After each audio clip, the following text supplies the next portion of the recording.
This video is going to go over the battles in Ascendant Dawn. Battles in Ascendant Dawn are solely done in the UI. While it would be nice to have proper battles with people like in Total War, that's just not feasible. So I've done something that's a bit more advanced than Paradox battles. You have a bit of control, but you don't have that much. It's just a few UI elements. And another note, this is a really early kind of version of it, so I would like your feedback, so post a few comments, and while you're at it you might as well like and subscribe. So the first thing is manpower. As a tribe you have two types of manpower. You have tribal manpower and noble manpower, and using either of these you can recruit different units. And each unit has a monthly cost. Raiders just cost food, most other units cost bronze and food, and some cost iron and food, which is your later game units, as iron is our late game resource.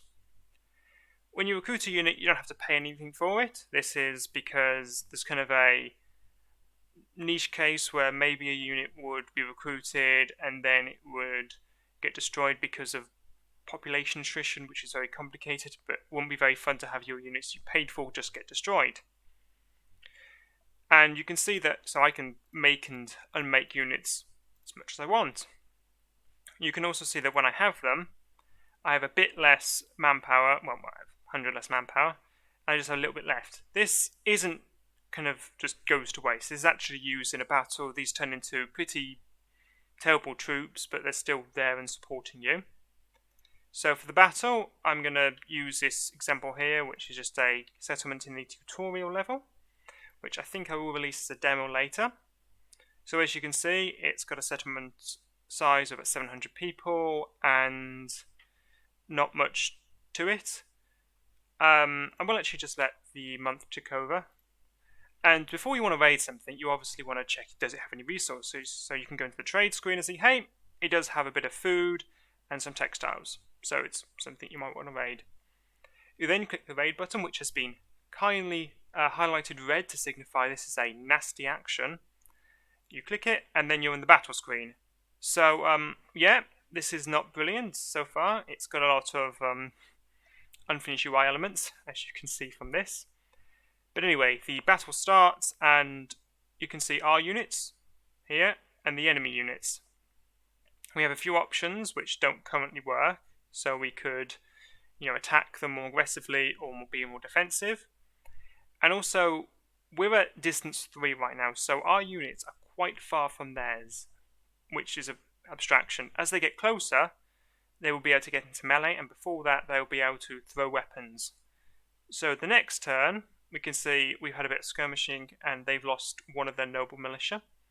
And the next turn, we're actually in battle now, so they've lost a few of the noble militia, a bit of militia, and we've lost all our rabble, which isn't a big deal, but we have lost a bit of morale. So morale is one of the two things that can lose you a battle. So you can either lose via all your units getting destroyed or all your morale being lost. We also have reserves, which is for a bigger battle you might have thousands of troops and only so many troops can be at the front at one time.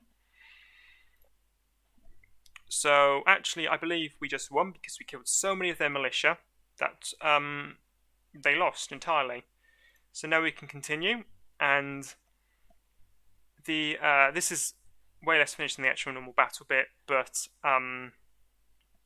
we didn't take any slaves, we took a bit of food, and this isn't finished yet, so it's not going to show our casualties.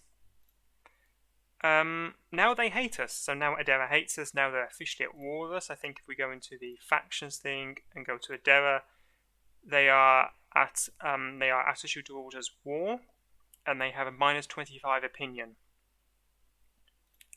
So that's Battles in Ascendant Dawn. Leave a like if you liked it, comment to see how it could be better.